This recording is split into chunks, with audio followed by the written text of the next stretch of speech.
এখন আর আসিস না কেন? এখন আমাদের ঘরে বিড়াল আসছে বলে আর আসিস না? হ্যাঁ, একটা বিড়ালের বাচ্চা আসছে বলে আসে না, আসিস না? কি হয়? হ্যাঁ, ওটা তোর মারই সন্তান, তোরা তো তোর একই মারই সন্তান।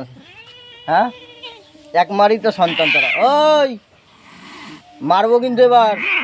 ওই, ও তো তোর মারই সন্তান, মারছিস কেন ওকে? মারবি না?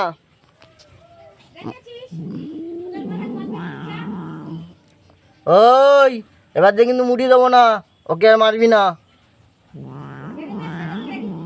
মারতাছে তো, তো এক মায়েরই সন্তান রে।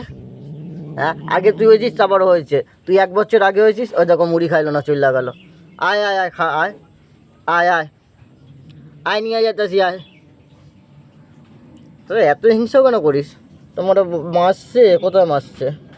হুম, তোমার মা ভাবছো এটা? যাও, তোমার মা তোমাকে ডাকে, যাও। আর তুই মুড়ি খেয়ে যা। আর কোনদিন যদি মারিস না, তোকে পেদাবো। আয় চ, আয় আয় আয় আয়, চলে গেছে, আয় আয়, চলে গেছে, চলে গেছে, আয় আয়। ওই,